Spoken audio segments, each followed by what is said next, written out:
안녕하세요. 반갑습니다. 2025학년도 대학상 능력시험 국어 영역 해설 1부를 시작을 하도록 하겠습니다. 자, 저는 김철회 선생님입니다. 자, 먼저 오늘 11월 14일 이 수능 시험을 치른 여러분께 정말 고생 많았다라는 그런 얘기부터 하고 싶습니다. 그간 여러분이 많은 노력을 기울였고, 그리고 또 오늘 아침에 긴장된 상태에서 또 시험을 하루 종일 치르느라고 정말 힘들었을 텐데요. 그 힘들었던 그런 날들 조금은 뒤로 하고요. 조금이라도 좀 여러분이 마음을 놓고 좀 쉬면 좋겠습니다. 네, 물론 그 시험의 결과 중요합니다. 하지만 더 중요한 것은 우리가 지금까지 많은 노력을 기울였다라는 그 사실이 아닌가 싶고요. 그리고 오늘 여러분이 필적 확인란에 이제 썼던 것처럼 여러분이 그간 기울였던 그 노력은 저 넓은 세상에서 여러분이 큰 꿈을 펼치는데 튼튼한 그런 바탕, 토대가 될 것이라고 저는 생각을 합니다. 여러분이 그 꿈을 펼칠 수 있도록 계속 응원하겠습니다. 힘내시고요. 여러분 계속해서 파이팅 하십시오. 자, 그리고 우리 내년도 이제 수능을 준비하는 이제 고2 학생들 또 이 해설 강의를 통해서 이제 공부를 할 수도 있을 텐데요. 이 수능 시험을 또 여러분이 한 단계 더 도약하는 그런 계기로 잘 삼기 바라겠습니다. 자, 그러면 먼저 1부에서 1번부터 9번까지 함께 공부를 하도록 하겠습니다. 자, 먼저 1번에서 이제 3번은 독서 이론인데요. 함께 보죠. 자, 여기 이제 지문이 있습니다. 밑줄 긋기에 관한 이제 내용이라는 것을 글씨 시작하는 데서부터 우리가 알 수가 있는데, 먼저 문제를 훑어보면 첫 번째 문제는 이제 이 내용과 관련해서 세부 정보를 잘 파악을 할 수 있는지를 묻고 있습니다. 1번 같은 문제는 지문 읽으면서 풀 수 있거든요. 읽으면서 해결을 하도록 하겠습니다. 그리고 이제 2번은 기억에 해당하는 내용이 이제 가장 적절한 것이라고 되어 있습니다. 그럼 이제 기억 확인하고 그와 관련된 정보들을 주목해서 빠르게 답을 이제 고를 수 있으면 잘 한 것이죠. 3번입니다. 구체적 사례 이제 적용인데요. 이렇게 독서 이론에서 구체적 사례에 적용하는 유형의 문제는 일반적으로 이제 지문에 독서하는 방법, 독서의 과정, 개념 이런 것들이 제시되었을 때 그 정보들을 사례에 이제 적용하게끔 되어 있습니다. 이 글에도 이런 밑줄 긋기와 관련하여 그 밑줄을 긋는 방법이라든지 그와 관련하여 뭐 개념이 제시가 될 수도 있고요. 그런 사례에 적용할 수 있는 정보들이 있을 겁니다. 그 정보들 중심으로 해서 독해하고 문제 해결해 보죠. 자, 1문단부터 보도록 하겠습니다. 밑줄 긋기, 이것이 이제 독서 전략이라는 얘기를 하고 있습니다.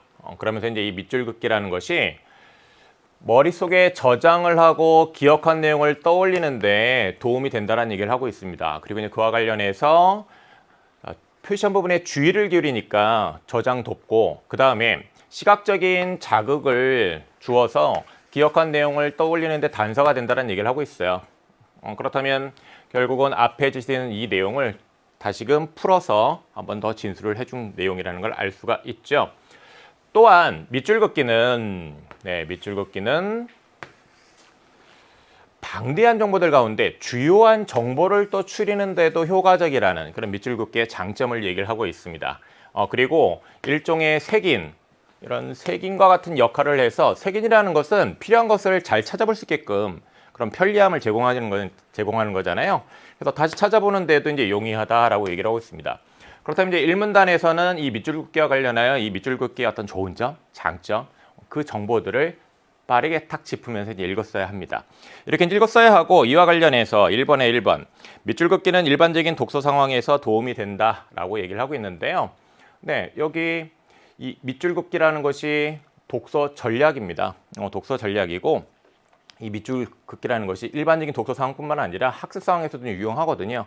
그렇다면 1번에 1번 1문단을 통해서 이제 적절하다는 걸 알 수가 있습니다. 그리고 이제 4번 같은 선택지도 1문단의 내용을 통해서 판단이 가능하죠. 4번을 보면 밑줄 긋기로 표시한 부분은 독자가 내용을 다시 찾아보는데 유용하다. 여기 색인 내용을 다시 찾아보는데 도움이 된다고 하고 있습니다. 5번 밑줄 긋기로 표시한 부분이 독자에게 시각적인 자극을 주어 기억한 내용을 떠올리는 데 도움이 된다. 자, 시각적인 자극을 주어 기억한 내용을 떠올리는 데 단서가 된다. 네, 이 정보 선택지로 활용됐죠. 여러분, 독서, 문학, 화법과 작문, 언어와 매체, 이것이 이제 우리가 수능 국어에서 이제 공부를 하게 되는 그런 영역들인데요. 어떤 영역이든 우리가 무언가를 읽어야 됩니다. 그렇다면 이제 국어 공부라는 게 뭐냐, 그걸 또 가만히 생각을 해보면 결국은 밑줄을 잘 긋는 그런 능력을 기르는 공부라고도 할 수도 있을 것 같아요. 밑줄을 아무데나 긋는 게 아니거든요. 그래서 이제 특히 우리 고2 학생들 같은 경우에는, 예비 수험생 같은 경우에는 이 밑줄을 진짜 아무데나 그으려고 하지 말고요. 밑줄 긋는 그런 능력을 기르는 공부를 한다고 생각을 하고 국어 공부를 하면 도움 많이 될 겁니다. 자, 그리고 이 문단을 이제 보도록 하겠습니다. 통상적으로 이제 독자는 글을 읽는 중에 바로바로 이제 밑줄 긋기를 하는데요. 왜? 학생들도 그래요. 이 수능 국어 시험지, 이 국어 문제를 푸는데 그냥 바로바로 막 밑줄을 긋는데, 그러다 보면 많아지고 복잡해져요. 그쵸? 자, 우리 아무데나 밑줄 치는 거 아닙니다. 여러분이 출제 요소가 되는 그런 정보들 중심으로 밑줄을 치고 그에 따라 그 정보들을 가지고 문제를 빠르게 해결할 수 있어야 되거든요. 자, 여기 밑줄이 많아지고 복잡해진다라는 거는 밑줄을 치면 좋아요. 왜냐하면 무언가를 문제 삼는다라고 하면요, 그 정보는 출제 요소가 되는 경우가 많아요. 그래서 이런 문제 삼고 있는 것을 주요 정보로 여러분이 밑줄 치기 바라고요. 그리고 여기도 보면 문제 삼고 있는 거 있죠? 밑줄 긋기를 신중하게 하지 않으면 잘못 표시한 밑줄을 이제 삭제하느라고 이제 되돌아가게 되는데, 어떤 문제가 있냐면 독서의 흐름이 방해가 돼요. 그러니까 밑줄을 잘 긋는 게 중요한 거죠. 이 내용들 다 선택지에 보면 있을 거예요. 자, 그리고 이제 이 문단을 가지고 1번에서 2번, 3번 판단을 해야 되는데 2번, 3번 이 문단 가지고 판단은 안 되죠. 그럼 다음 문단 볼게요. 그 다음에 여기 방법이 나와 있습니다.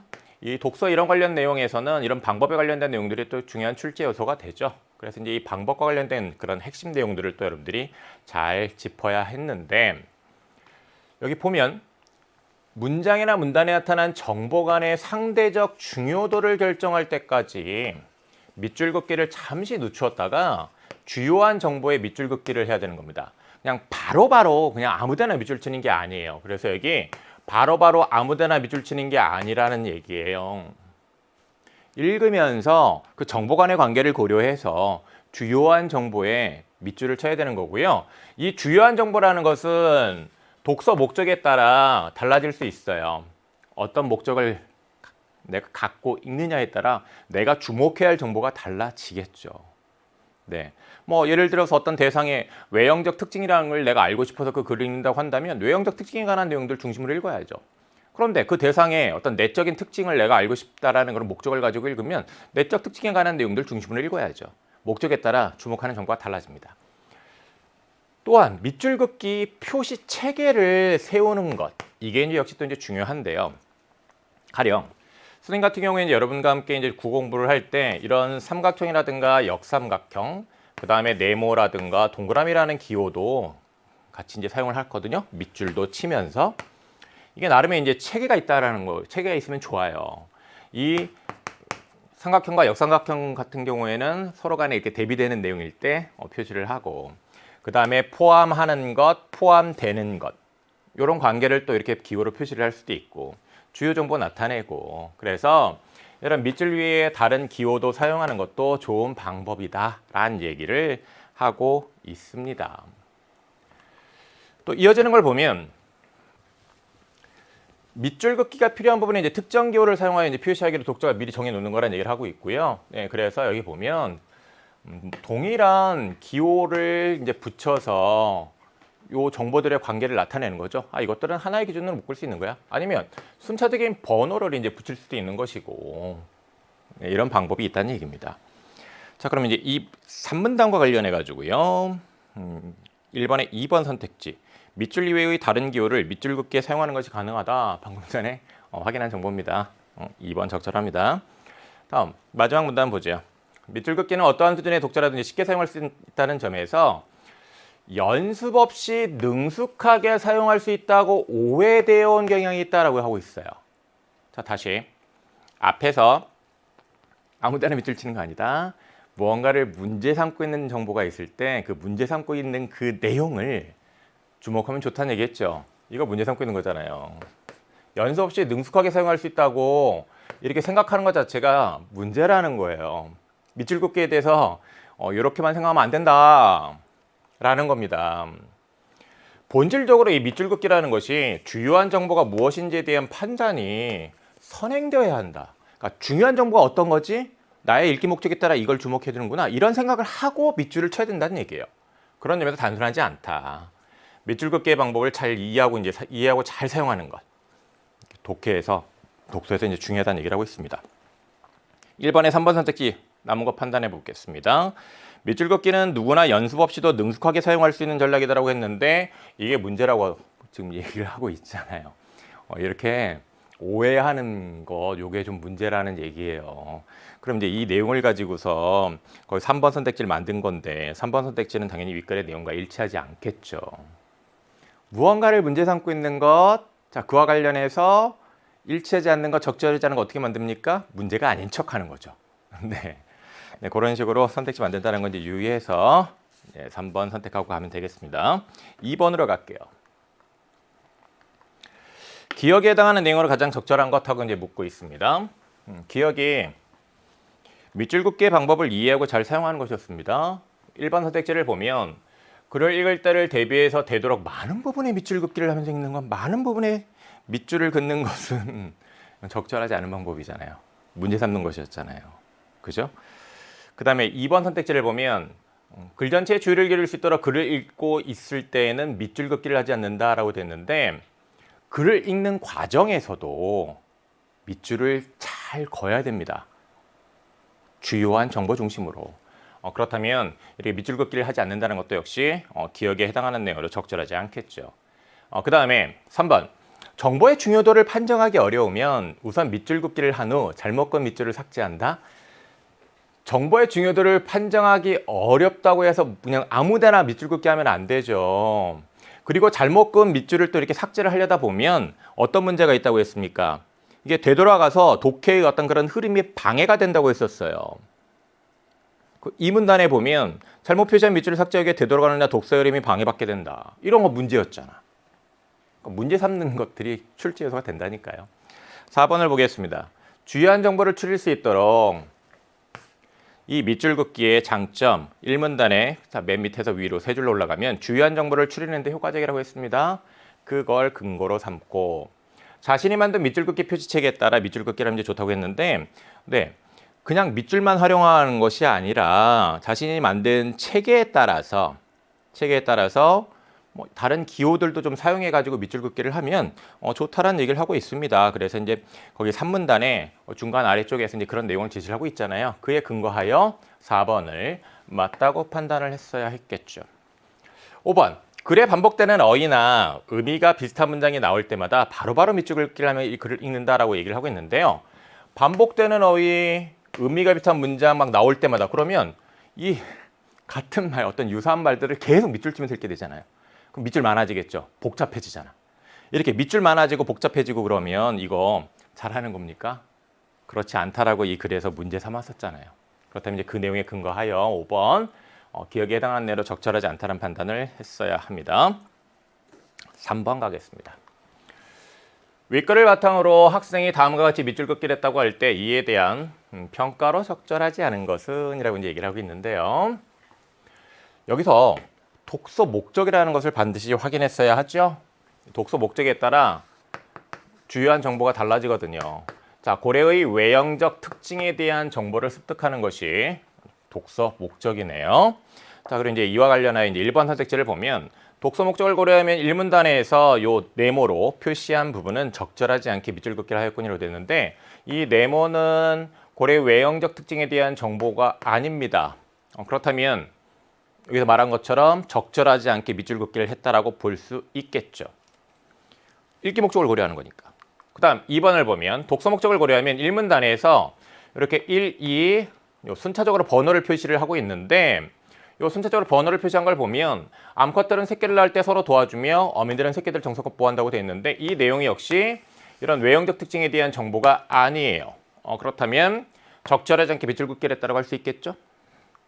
3번을 보면 이 문단에서 이 네모로 표시한 부분을 보니 독서 목적에 관련된 주요 어구에 밑줄 긋기를 하였군이라고 이제 얘기를 하고 있는데 고래의 생김새라고 얘기를 하고 있습니다.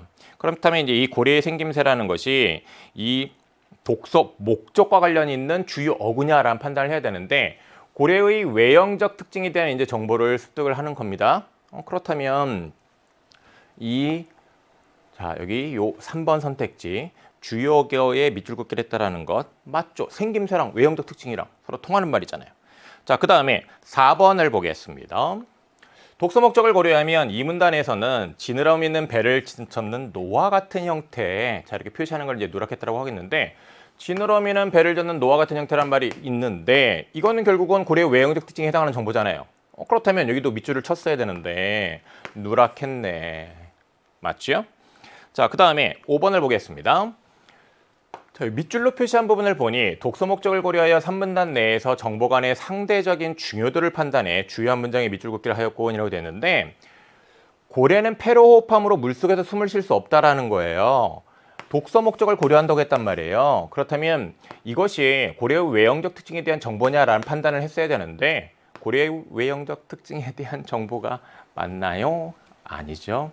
그렇다면 주요한 문장에 밑줄 긋기를 했다라는 이 반응은 적절하지 않습니다. 자, 그러니까 3번 문제 정답은요 5번이 되겠습니다. 자, 이어서 4번에서 9번으로 가도록 하겠습니다. 자, 여기 지문이 있습니다. 가부터 이제 보일 텐데요. 이 세트는 가와 나로 구성되어 있죠. 주제 통합 세트입니다. 6문항짜리가 되겠고요. 정보의 양이 은근히 많았어요. 그래서 그 개화의 개념 좀 변하는 것 관련해서 하나하나 여러분들이 그 정보들을 챙기느냐고 독해에 좀 어려움을 겪었을 수도 있겠다 싶었습니다. 이 지문은 가의 경우에 연계가 된 것입니다. 자, 이렇게 정보의 양이 좀 많은 지문인데 거기에 내가 아는 정보들이 많았다? 그럼 아무래도 독해하는데 도움을 많이 받았겠죠. 네, 그렇습니다. 선생님이 수능 특강 강의할 때도요, 이 지문에서 이 이항로 박은식의 견해 주장이 연계 출제 가능성이 높다라고 강조를 했었고요. 그리고 마지막 그럼 파이널 체크 포인트 강의에서도 이 박은식의 입장과 관련하여 이거 연계될 수 있다라고 강조를 했었는데요. 그런 연계에 대비해서 그런 정보들 중심으로 또 잘 공부를 하는 학생이라고 공부를 했다라고 한다면 아무래도 도움을 받았을 거라고 생각을 합니다. 그래서 예비 수험생 특히 그런 연계에 대비하는 공부를 앞으로 잘할 수 있어야 된다라고 좀 얘기하고 싶고요. 자, 봅시다. 먼저 이제 쭉 훑어보도록 하겠는데 4번 윗글에 대한 이해를 적절하지 않은 것이라고 되어 있습니다. 세부 정보 이해하는 문제죠. 가나 읽으면서 선택지에 대한 판단하도록 하겠습니다. 5번 핵심 키워드가 뭡니까? 개화죠. 그럼 이 개화 자체가 우리가 앞서 그 독서 이론 세트에서 봤듯이 읽기 목적이 돼야 돼요. 즉 개화에 관한 정보들을 중심으로 읽어야 되는데 선택지 앞부분을 한번 빠르게 훑어내리세요. 선택지를 하나하나 다 읽는 건 아니에요. 앞부분을 빠르게 훑어내리면 개항 이전의 개화 개념, 한성순보의 개화 개념, 한성순보와 개화당의 한 인사의 개화 개념, 갑신정변의 개화 개념, 대한매일신보 이런 말들이 보인단 말이에요. 이와 관련하여 개화의 개념을 이해했어야 돼요. 그렇다면 독해의 목적 자체가 그와 관련하여 그 제시되어 있는 개화의 개념들을 놓치지 않고 탁탁 짚어서 또 이해하는 읽기를 했어야 되는 것이죠. 6번을 딱 봤을 때 어떤 정보들을 지문에서 찾아야 된다는 생각을 했습니까? 나의 글을 읽을 때 천드슈랑 장진마이의 견해정을 찾아야 하는 것이죠. 네, 그리고 특히 반복되는 말, 선택지 앞부분에 전통사상 이렇게 반복되는 말이 있으면 그와 관련된 견해주장 주목했으면 됩니다. 기억과 니은에 대한 이해를 가장 적절한 것이라고 되어 있습니다. 그러면 기억, 니은과 관련 있는 정보 당연히 주목해야 되는 것이고 그 자체가 또 나의 읽기 목적 중에 하나가 되겠죠. 8번입니다. 보기에 구체적 사례가 있어요. 그리고 이제 1, 2, 3, 4, 5 선택지 앞부분을 훑어내리면 한성순보, 개화당의 한 인사의 개화 개념, 박은식, 옌프, 장진마 이런 말들이 보여요. 특히 사람 이름이 있으면 견해주장이 출제 요소거든요. 결국 이 글에서는 그런 여러 견해주장 그리고 개화의 개념, 기억니은에 관한 정보들 그거 주목하면 되는 겁니다. 이렇게 한번 쭉 훑어서 나의 읽기 목적을 이렇게 정한 후에 그 목적에 따라서 중요한 정보들 중심으로 밑줄을 잘 그으면서 읽으면 독해 잘하는 거거든요. 봅시다. 1분단입니다. 자, 이학노의 입장에 나와 있습니다. 서양의 과학과 기술, 천주교 수용을 반대했는데 이게 이제 척사파의 주장이었어요. 이게 이제 수능특강에 있는 내용입니다. 수능특강에서 이제 이 정보를 봤었다면 그렇지 하고 빠르게 넘어갈 수 있습니다. 이제 그게 이게 여기 복잡한 내용은 아니더라도 연계가 또 도움이 되는 걸 나타내는 것이긴 하지요. 개화는 거스를 수 없는 대세로 자리 잡았다는 얘기를 하면서요. 개물성무, 화민성석이 이제 앞글자를 딴 개화라고 하고 있는데, 네, 여기 개와 화를 딴 것이죠. 네, 개물성무라는 것은 어떤 의미냐면 만물의 뜻을 깨달아가지고 이제 모든 일을 이룬다는 얘기인데, 그런 의미는 모르더라도 화민성석은 백성들을 교화시켜서 아름다운 풍속을 이룬다는 것인데 그런 의미는 모르더라도 자, 여기 이 개화와 관련하여 개양 이전에 이 개화의 개념이 이런 의미였다라는 것은 주목을 했어야 합니다. 통치자의 통치행위로서 변화하는 세상에 대한 지식 확장, 피통치자에 대한 교화 이런 의미였다라는 거죠. 그리고 이제 이 개양 이전에 그랬고 개양 이후에는 서양 문명에 대한 긍정적 인식이 이제 확산이 되면서 서양 문명의 수용을 뜻하는 개화 개념으로 바뀐 것이죠. 그래서 이런 차이점을 이렇게 또 주목을 하는 읽기를 했어야죠. 네. 자, 이 가해 1문단 관련해서 4번에 1번 선택지 판단됐어요. 서양과학과 기술의 국내 유입을 반대하는 주장이 개양 이후에도 지속됐다. 첫 번째 문장 가지고 어렵지 않게 판단할 수 있는 선택지였습니다. 이모군란이라는 이런 사건 이후에 고종이 자강 정책, 이제 스스로 강해지는 부강 정책을 추진하면서 반서양 정서의 교정을 위해라고 되어 있는데요. 이거 밑줄 쳐야 돼요. 왜냐하면 한성순보라는 것이 우리가 선택지에서 여러 번 본 거거든요. 그렇다면 이 한성순보를 발견한 어떤 목적, 취지, 반서양 정서의 교정 이런 말들은 이제 같이 주목해줘야 되겠죠. 즉 서양 문물의 수용과 관련이 있어요. 서양 문물을 이제 받아들여야 되니까 그걸 너무 막 거부하면 그런 시대의 흐름에 조금 뒤처질 수 있다라는 그런 생각이 이와 관련이 있겠죠. 그래서 이 서양 문물의 수용을 뜻하는 것으로 개화 개념이 바뀐다와 관련해서 반서양 정서의 교정이라는 말을 관련지어서 이제 연결해서 이해했으면 되는 것이고, 그러면서 이제 여기 이 한성신보와 관련하여 제시되어 있는 이 개화 개념을 또 역시 주요 정보로 주목을 했어야 합니다. 자, 그러면 개화, 자, 어떤 개념이냐? 서양 기술과 제도 도입해야 된다는 얘기겠죠. 이걸 통해서 인지의 어떤 사실이나 진리에 대해서 그런 깨닫고 아는 그런 인지의 발달과 풍속의 진보 요런 개념이었다라는 것인데, 근데 이 문장에서만 한성신보 이 신문의 개화 개념을 제시하지 않고 다음 문장에도 그 개화의 개념이 나와 있습니다. 그러니까 아울러 함께 주목해 줬어야 되는 거야. 여기 인민이 국가의 독립주권의 소중함을 깨닫는 의식의 변화, 이것도 이 개념에 포함되어 있다는 얘기잖아요. 그 다음에 통치자의 입장에서 수용 가능한 문명의 장점을 받아들여서 국가의 진보를 달성한다라는 이런 의미도 포함되어 있다는 거잖아요. 그러니까 이런 개화의 개념 관련해서 이 부분을 주요 정보로 주목을 했어야 하는 것이죠. 이걸 주목해야 되는 정보가 많죠. 그래서 이제 이렇게 정보의 양이 좀 많은 지문들을 문제 풀이와 관련해서 탁탁 좀 체크를 해놓고 문제를 효율적으로 이제 푸는 게 중요한데요. 우리가 독해하면서 지문의 모든 정보들을 다 기억할 수는 없습니다. 그래서 어떤 정보가 있는지를 잘 파악을 하고 이렇게 표시를 잘 하는 것이 또 중요하기도 하죠. 자, 가해 2문단 봤는데요. 가해 2문단 가지고 4번에 2번 선택지가 판단되는 건 아니죠. 넘어가겠습니다. 그 다음에 여기 이제 또 출제요소 보입니다. 개화당의 한 인사가 제시한 이 개화 개념. 이거 선택지에서 봤었어요. 그렇다면 이제 역시 어떤 개념을 이제 제시했는지를 봐야 되는데, 성문화된 규정, 어떤 글로, 문서로 딱 정해져 있는 그런 규정에 따른 대민 정치에서의 법적 처리 절차 실현, 이런 서양 근대 국가의 통치 방식으로의 변화를 의미하는 게 개화의 개념이었다는 얘기를 합니다. 그리고 이 개화의 개념에서 개화의 실행 주체는 왕이었다라는 거예요. 왕. 자, 근데 이어지는 정보를 봤더니 왕의 역할이 사라진대. 그러면 개화의 실행 주체가 이제 왕이 아닌 개념으로 바뀌었다는 거죠. 그렇다면 이제 그 바뀐 개념, 이어서 주목을 해줬어야 되는 겁니다. 그래서 여기 보면 갑신정변에 이제 개화 개념이 또 나와 있거든요. 이제 갑신정변의 개화 개념. 여기에서는 풍속의 진보와 통치 방식의 이제 변화라는 의미를 갖고 있는데, 통치권에 대한 도전, 그래서 이제 개인의 사욕을 위한 것, 이런 개념을 나타냈다라는 거야. 그러니까 개화 실행의 주체가 왕이 아니라는 거죠. 왕이 아니라는 거죠. 그런 차이점을 바탕으로 이 개념을 이해를 했어야 되겠고요. 그 다음에 또 이제 이후에 개화 개념.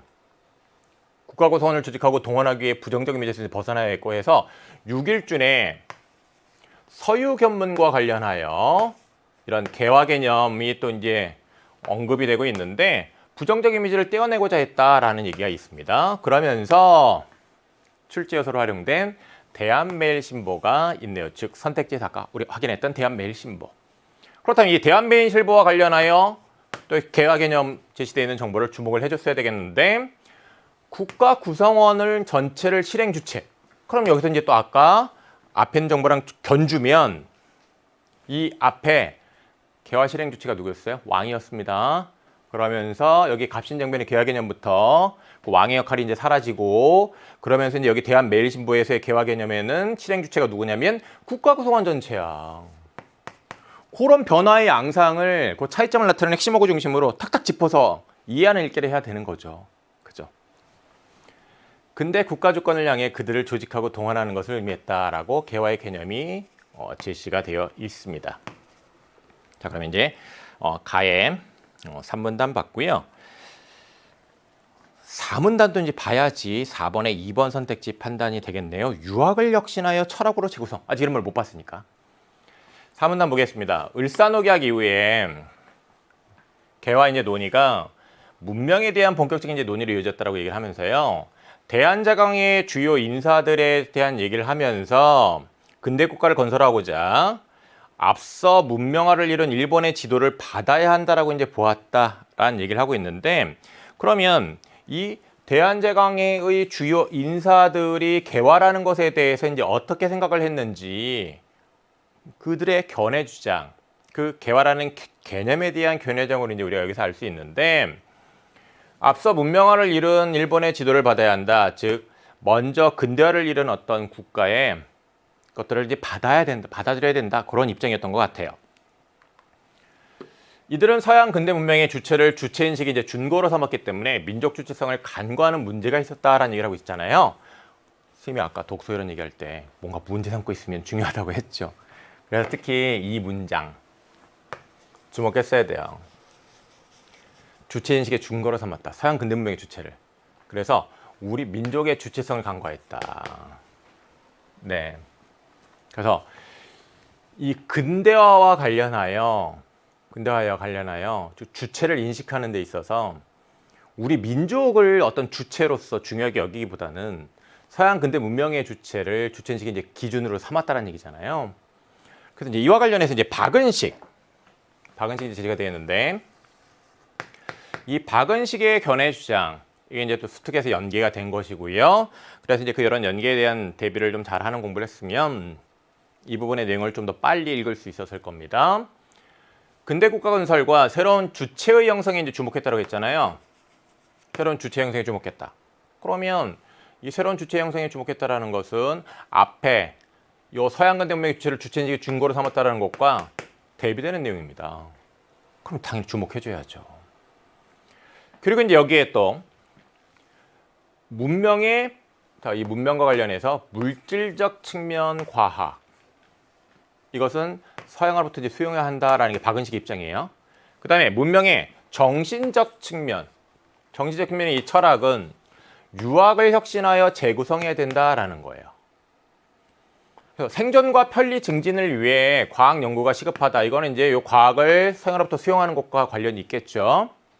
가치관 정립과 인격 수양을 위해 철학 또한 필수적이다라는 얘기를 합니다. 그러면 이제 이 과학에 관한 얘기가 있고 철학에 대한 얘기가 있는 거예요. 가치관 정립과 인격 수양.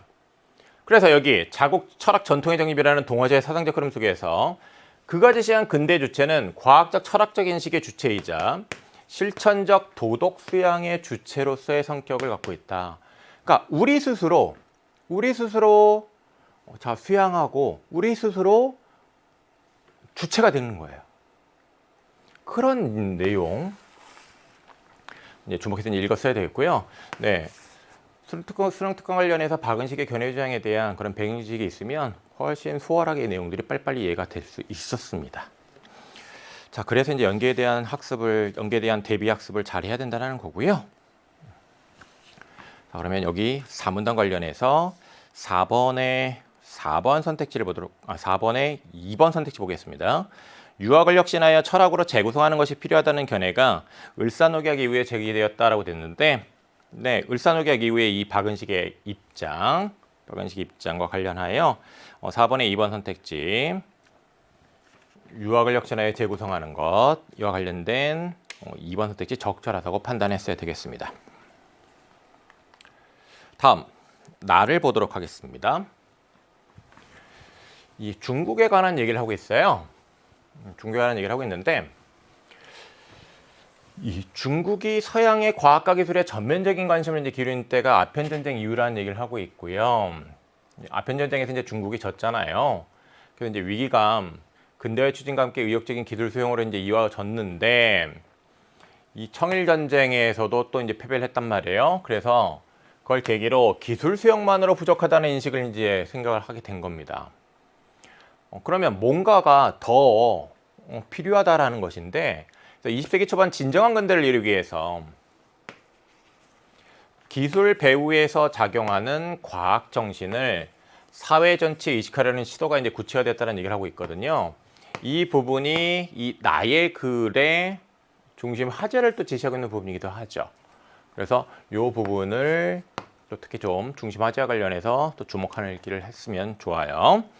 4번의 3번 선택지 보겠습니다. 진정한 근대를 이루려면 기술 수용의 차원을 넘어서야 한다는 인식이 등장하였다라고 되어 있는데 기술 수용의 차원을 넘어서서 기술 수용만으로 부족해요. 그래서 그걸 넘어서서 기술 배후에서 작용하는 과학 정신을 사회 전체에 이식하려는 시도가 구체됐다고 했잖아요. 이걸 근거로 4번의 3번 적절하다는 판단했어야 됩니다. 이어서 이 문단 보겠습니다. 옌프는 하고 시작을 해요. 우리가 아까 예측하기 할 때 옌프의 견해주장 주목해야 되는 거 봤잖아요. 그렇다면 옌프의 견해주장 주목합니다. 약육강식의 이제 경쟁을 부각하고 경쟁에서 이제 승리하려면 기술뿐 아니라 국민의 정신적 자질이 뒷받침되어야 한다고 보았다라고 얘기를 하고 있습니다. 그럼 여기 이 문장에서 특히 중요한 어구는 뭘까요? 어떤 말에 밑줄을 치면 잘 친 걸까요? 이거죠. 국민의 정신적 자질. 그래서 여기 보면 이 정신적 자질이 바로 여기서 얘기하는 기술 배후에서 작용하는 과학 정신과 관련이 있을 거예요. 그렇죠? 이런 식으로 앞에서 얘기한 것과 관련 있는 정보들을 이렇게 짝을 지으면서 읽으면 훨씬 그 글의 내용 구조가 머릿속으로 잘 들어오면서 이해가 유기적으로 됩니다. 정신적 자질 중에 이제 과학적 사유 능력이 가장 중요하다. 이것도 앞에 그 1문단의 마지막 문장에 있는 말과 바로 연결이 되는 거잖아요. 과학적 사유 능력이 가장 중요하다. 이 과학적 사유 능력이 앞서 얘기한 기술 배후에서 작용하는 과학 정신에 해당되는 거겠지. 그죠? 과학 정신이 전제되지 않은 정책 변혁은 뿌리낼 수 없는 것이었다라는 얘기를 하는데요. 자, 이 말은 결국은 과학 정신, 과학적 사유 능력이 바탕 토대가 돼야 된다는 얘기예요. 그것이 중요하다. 견해 주장을 지금 나타내는 말을 우리가 주목해서 이해를 하고 있는 겁니다. 그 다음에 옌프 인과 실증의 방법에 근거하여 인과 실증의 방법 어떤 원인과 결과 그 다음에 실제로 이제 증명하는 것 그런 방법에 근거한 근대 학문 전체를 과학이라고 이제 파악을 하고 주장 과학을 습득하여 전통 학문의 폐단에서 벗어나야 한다. 주장이잖아요. 핵심 정보가 되겠습니다. 견해 주장. 그리고 이제 이 옌프의 입장이 천두슈에게로 이어졌다는 얘기를 하고 있습니다. 자, 우리 나의 이 문단 봤고요. 나의 이 문단 관련해 4번의 4번 선택지. 과학 정신이 사회에 자리 잡으려면 정치적 변혁이 선행되어야 한다는 주장이 제기되었다라는 얘기를 하고 있는데요. 선후관계, 포함관계, 인과관계 이런 정보 간의 관계를 가지고서 그걸 살짝 뒤바꿔서 적절하지 않은 선택지를 참 많이 만들죠. 그게 이제 일종의 출제 기술인데, 여기 보세요. 과학 정신이 먼저 전제가 돼야 돼. 그 다음 정책 변혁이에요. 근데 이 둘의 관계를 4번의 4번 선택지에서는 뒤집었죠. 과학 정신이 자리 잡으려면 정책 변혁이 선행되어야 된다. 정책 변혁이 먼저라는 얘기를 하고 있잖아. 아니에요. 과학 정신이 먼저 전제가 돼야 되는 거예요. 그래서 이런 식으로 선후관계, 인과관계, 포함관계, 포함관계는 다른 말로 얘기하면 상하관계, 이 세 개의 관계가 특히 글을 읽을 때 이제 우리가 주목해야 되는 것이고요. 이 관계에 관련된 정보들이 지시가 되어 있으면 밑줄 잘 표시하고 주목해야 됩니다. 자, 4번에 4번 정답 나왔습니다. 자, 그 다음에 천도슈를 비롯한 이 신문화운동의 지식인들, 이 천도슈의 견해 주장을 또 잘 파악을 해야 될 텐데, 과학의 근거 위에서만 민주정치의 실현이 가능하다. 그리고 선생님이 또 얘기했습니다. 앞뒤 서로 관련 있는 내용들 짝지으면서 읽으면 좋다고 했죠? 이 내용, 여기는 이 내용이랑 바로 연결되잖아. 과학 정신이 전제돼야지 정책 변혁이 이루어질 수 있는 거예요. 그러니까 과학의 근거 위에서만 민주정치의 실현이 가능하다는 거예요. 다른 말이 아니야. 그러니까 옌프의 입장이 천두슈에게 이어진 거죠. 그래서 그 두 사람의 입장, 이 관련을 이해를 해야 되는 겁니다. 그건 결국 이제 이 니은에 대해서도 이제 좀 더 잘 이해를 하는 것이 되고, 니은 밑줄 쳐져 있잖아요. 그죠? 신문화. 이 신문화의 개념이 나와 있다고 볼 수 있겠는데, 천두슈는 신문화의 개념을 과학 및 과학의 방법에 근거한 문화라고 본 거예요. 그럼 이런 이 개념을 나타내는 말을 주목을 해줘야죠. 그리고 이제 신문화를 이루기 위해서 전통문화 전반에 대해 철저한 부정과 비판을 시도했다라고 하면 이것이 역시 또 천두슈의 입장을 나타내는 말이 됩니다. 주목해야 할 핵심 어구가 되죠.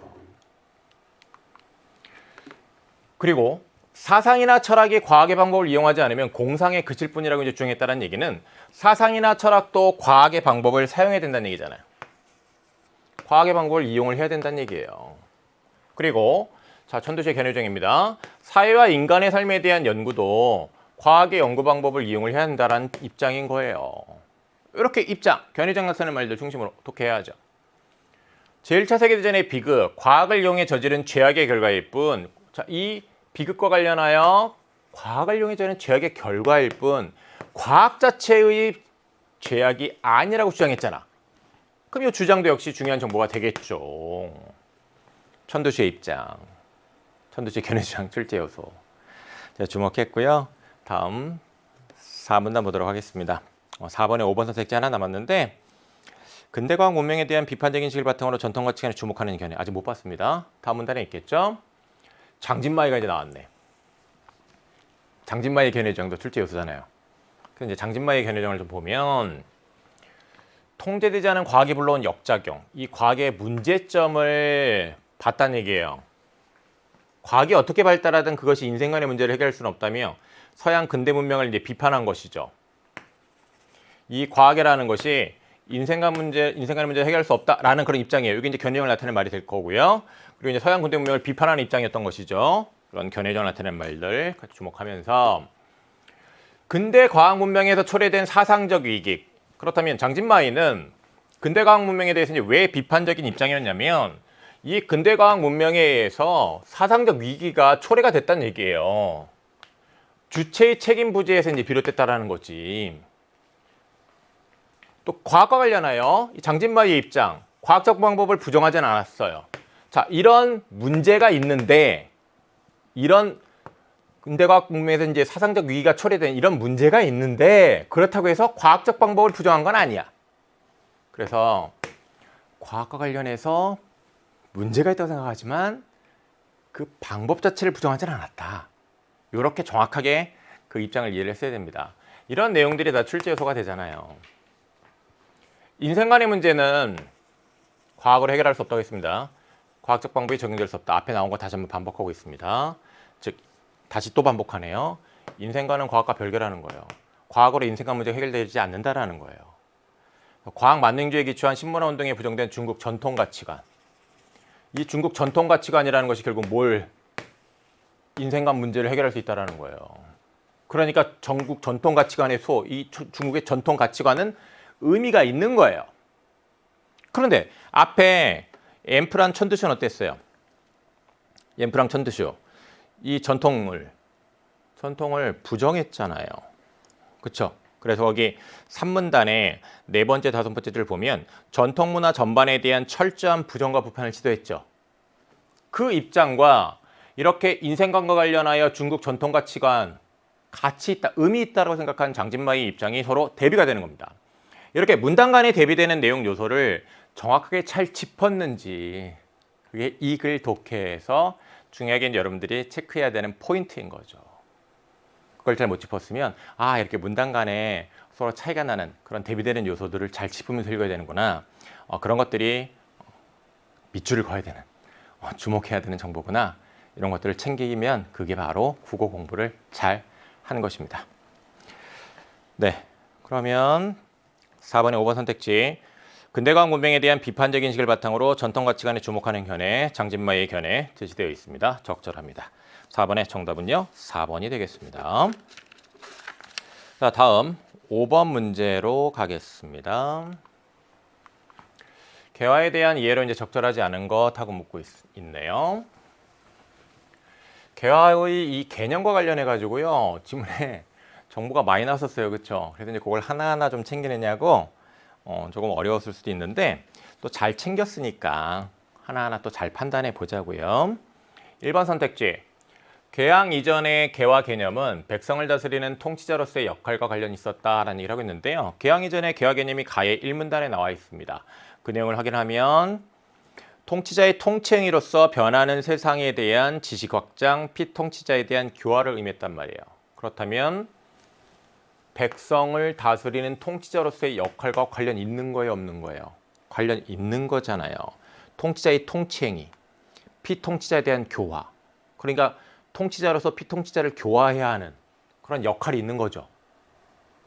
맞습니다. 적절합니다. 그 다음에 2번 선택지 보도록 하겠습니다. 한성순보의 개화 개념은 서양 기술과 제도의 선별적 수용을 통한 국가진보의 의미를 포함하였다라는 얘기를 하고 있는데 여기서 이제 여러분이 체크를 해야 되는 포인트는 선별적 수용 이 부분입니다. 이 부분인데 이 내용을 지문에 있는 어떤 내용과 딱 대응시켜 가지고 이거 맞는 말이지 라고 판단을 했어야 돼요. 그 판단을 잘했는지 체크해 보자고요. 한성순보의 개화 개념이 이 문단에 나와 있습니다. 서양 기술과 제도의 도입을 통한 인지의 발달과 이제 풍속의 진보를 뜻하는 얘기를 하면서요. 어떤 말이 있냐면 통치자의 입장에서 수용 가능한 문명의 장점을 받아들여 국가의 진보를 달성한다. 이 의미가 포함되어 있다고 했었어요. 국가의 진보 포함되어 있죠? 이 말과 대응하는 말은 뭐지?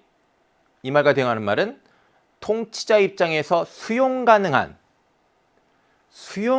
문명의 장점을 받아들인다는 얘기는 선별적으로 받아들인다는 얘기지.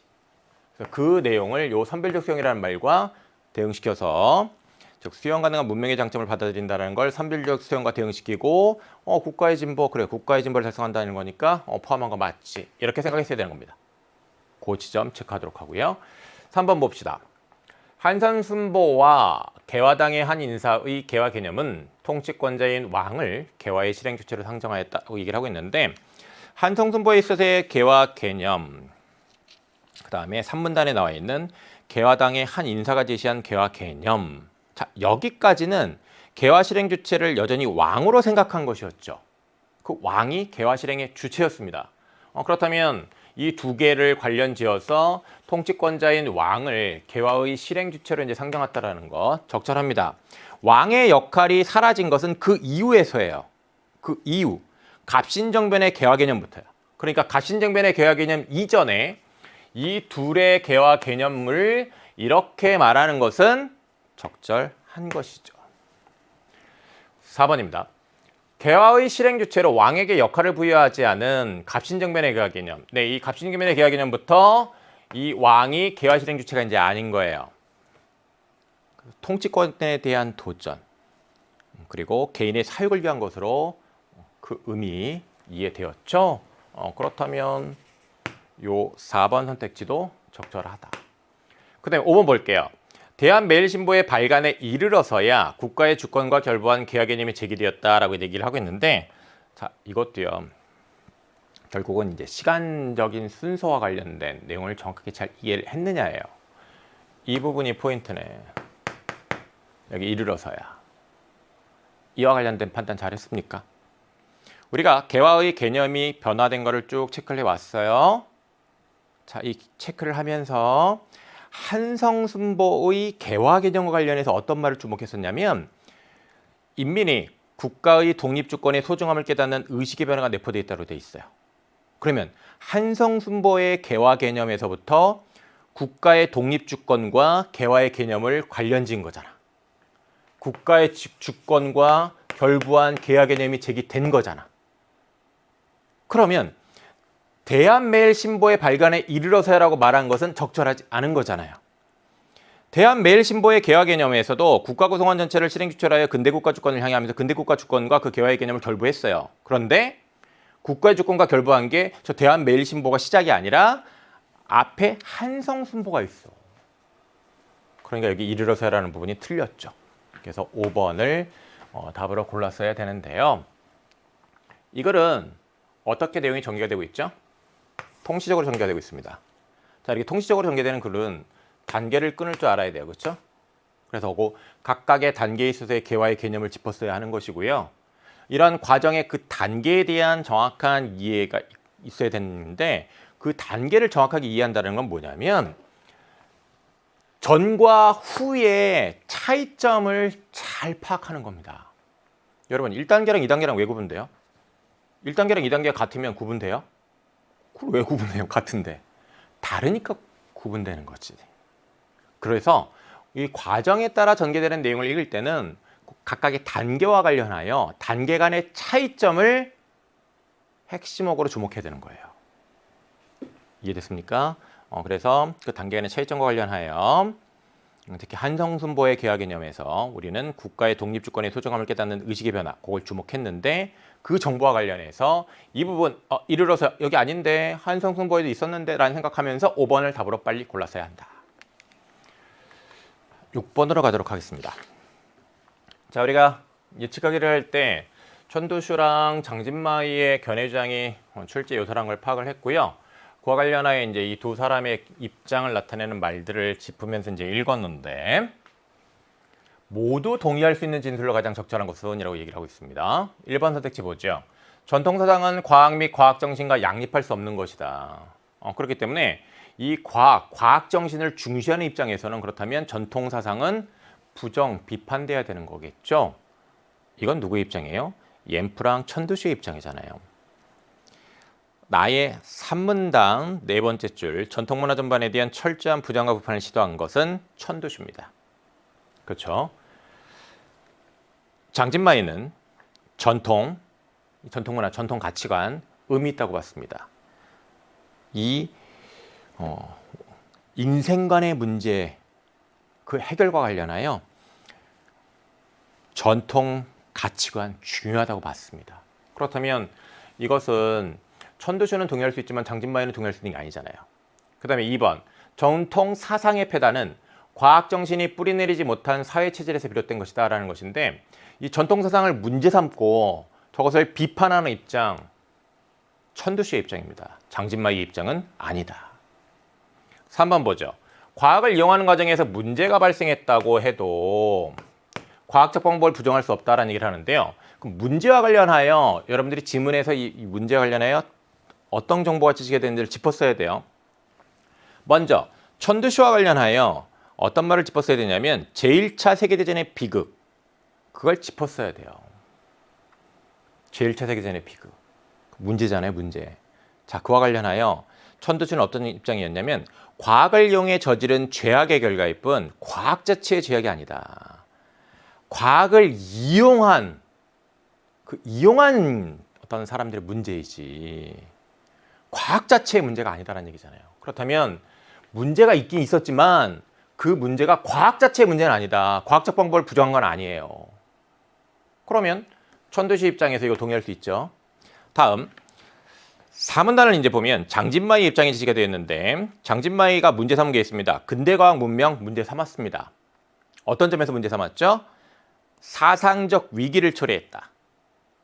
사상적 위기를 초래하는 문제가 있었어요. 그런데 그렇다고 해가지고 과학적 방법을 부정한 건 아니야. 그러니까 장진마이도 3번 선택지의 내용에 대해서 동의할 수 있겠죠. 그렇다면 두 사람 다 동의할 수 있는 것 3번인 것이죠. 무엇을 문제 삼고 그와 관련하여 어떤 입장을 취하고 있는지를 정확하게 파악할 수 있어야 됩니다. 그것이 결국 독해 능력입니다. 문제 해결 능력입니다. 알겠죠? 4번 보겠습니다. 서양의 과학 정신을 전면적으로 도입하면 당면한 국가 위기를 충분히 극복할 수 있다라는 것인데, 아편 전쟁에서도 졌고 청일 전쟁에서도 졌고 위기 의식을 가졌었겠죠. 그런 국가 위기와 관련해서 어떤 이제 인식이 대두가 됐냐면, 과학 정신을 사회 전체에 이식하려는 이제 시도, 그런 입장이 이제 구체화됐었잖아요. 그와 관련 있는 것은 EMF 천두시의 입장입니다. 그렇다면 4번 선택지 이와 관련해서 장진마이가 동의할 수 있는 건 아니거든요. 그러니까 4번 답 안 되죠. 그 다음에 5번, 국가위기는 과학적 방법으로 사상을 재구성할 필요가 있다는 인식이 부재한 데에서 비롯된 것이다 라는 것인데, 과학적 방법으로 사상을 재구성해야 된다는 얘기잖아요. 결국은 국가위기를 극복하기 위해서는 결국 과학적 방법으로 사상을 재구성해야 된다는 얘기잖아요. 그럼 과학적 방법으로 사상을 재구성해야 한다라고 이제 얘기를 한 사람은 누굽니까? 천두슈예요. 거기 나의 산문단에 5번째 줄, 사상이나 철학이 과학의 방법을 이용하지 않으면 공상이 그칠 뿐이다. 사상이나 철학을 과학의 방법을 이용해야 된다는 얘기잖아요. 그렇다면 이것도 천두슈는 동의할 수 있는데 장진마이가 동의할 수 있는 건 아닙니다. 이 사상과 관련하여 이 사상에서 이제 어떤 우리 인생의 문제, 인생과 관련된 내용들을 다룰 수가 있을 텐데, 그런 인생 간의 문제는 과학적 방법이 적용될 수 없다라는 것이 장진마이의 입장이거든요. 그렇다면 5번 장진마이가 동의할 수 있는 거 아니죠? 답 아닙니다. 6번의 정답은 3번이 되겠고요. 7번 보겠습니다. 기억과 DNA에 대한 예로 가장 적절한 것 하고 묻고 있는데, 근대 국가 건설과 새로운 주체 형성에 주목하여 문명에 대한 견해를 제시했다. 과학의 근거 위에서만 민주정치 실현이 가능하다. 자, 기억, 인격의 소양을 동반하는 근대 주체의 정립에 동의하는 입장이다라는 얘기를 하고 있는데, 이거 박은식의 입장이잖아요. 박은식. 이 박은식은 요 새로운 주체의 형성과 이제 관련해서 무엇을 강조를 했냐면, 유학을 혁신하여 재구성하는 것. 그래서 가치관의 정립과 인격 수양을 위해 철학 또한 필수적이라고 이제 봤죠. 그렇죠? 그 내용들을 이제 봤으면, 자, 그 내용들을 봤으면 거기 뒤에 인식의 주체이자 실천적 도덕 수양의 주체로서의 성격을 띈다는 것도 아울러 주목했을 것이고, 그 말까지 봤으면 당연히 여기 요 기억과 관련해서 요 동의하는 입장이라고 말한 것, 기억에 대한 설명으로 적절하다는 판단했을 거예요. 그렇죠? 그다음에 니은은 천두시의 입장이에요. 천두시의 주장입니다. 전통적 사유 방식에 기반을 둔 신문화 달성에 동의한다. 전통적 사유 방식, 이 전통 문화 전반에 대해서 천두시는 철저한 부정과 부판을 시도했단 말이야. 그렇다면 이 동의한다라는 요 니은에 대한 설명은 적절하지 않지. 그렇죠? 2번 볼게요. 기억은 주체인식의 준거가 서양 근대 문명의 주체라는 인식에 반대한대. 그렇죠. 서양 근대 문명의 주체를 주체인식의 준거로 인식하는 것에 대해서 반대해서 새로운 주체 형성에 주목한 거잖아. 그리고 이제 이 새로운 주체 형성과 관련해 가지고 유학을 혁신해서 이제 재구성해야 된다라고 했고, 가치관 정립, 인격 수역을 위한 철학 필요하다고 했던 것이고, 그렇다면 맞습니다. 반대하는 거. 그다음에 니은, 철학이 과학의 방법에 근거할 수 없다는 생각에 반대. 철학이 과학의 방법에 근거할 수 없다는 생각에 반대. 네, 요거 살짝 말이 꼬여 있는데 결국 이 말은 무슨 말이에요? 철학이 과학의 방법에 근거해야 된다는 얘기잖아요. 근거할 수 없다는 생각에 반대하는 거니까. 철학이 과학의 방법에 근거해야 된다는 입장이죠. 이것은 니은, 천두시의 입장과 관련이 있어요. 과학의 근거, 과학이 토대, 바탕이 되어야 되는 거예요. 그래서 철학이라는 것도, 사상이라는 것도 과학적 방법을 이용을 해야만 하는 거예요. 그렇지 않으면 공상에 머무를 뿐인 거야.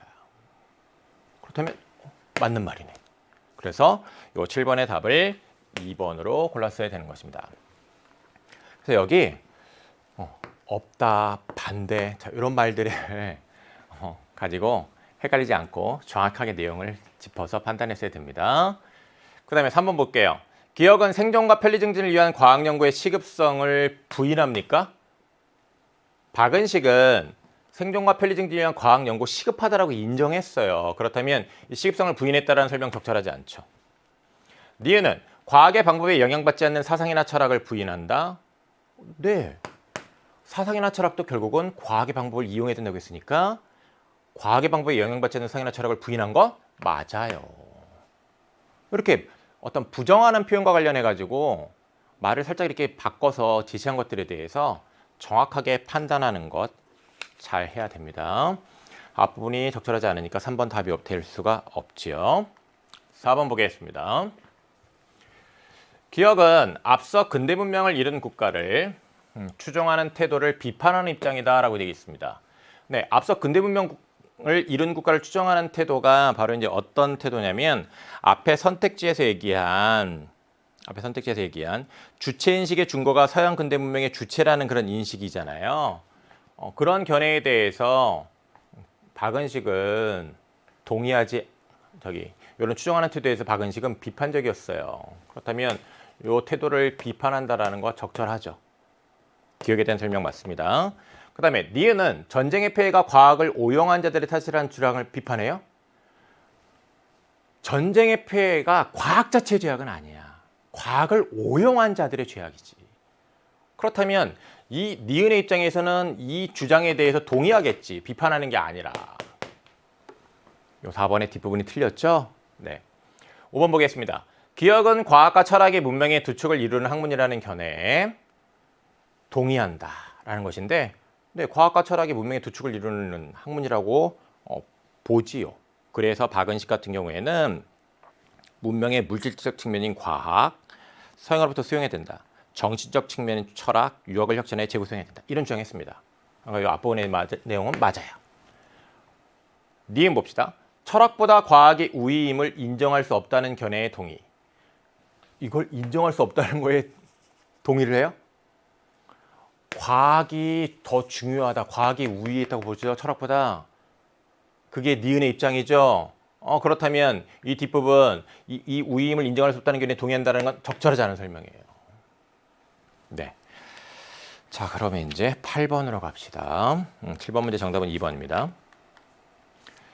가나를 이해한 학생이 보기에 대해 보인 반응으로 적절하지 않은 것하고 묻고 있네요. 여기 이제 사례가 나와 있습니다.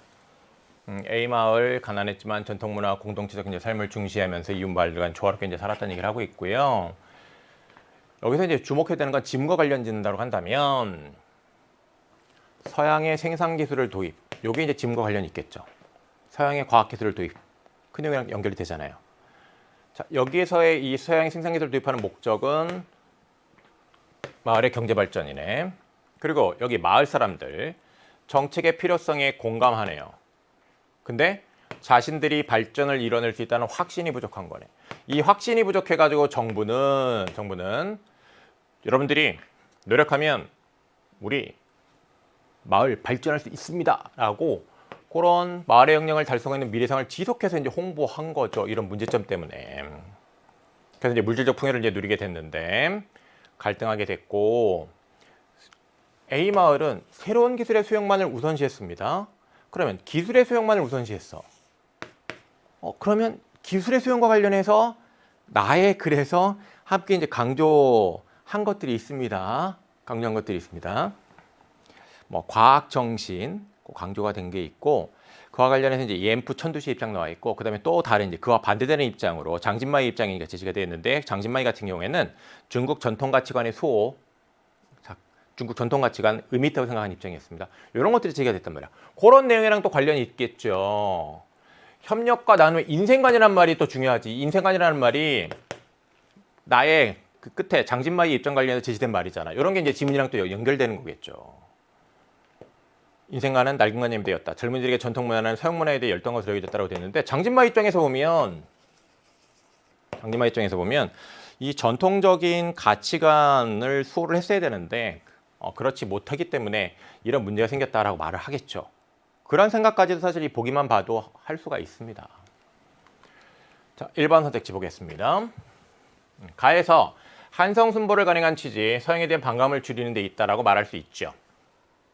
그럼 이제 이 취지랑 서양에 대한 반감을 줄인다라는 것, 이것과 보기에서 정부가 서양의 생산기술 도입으로 변하게 될 마을을 홍보한 그런 취지랑 부합하는지 맞아떨어지는지 확인을 해야 되는데, 보기의 상황을 보면요, 보기에 마을 사람들은 서양의 생산기술을 도입하는,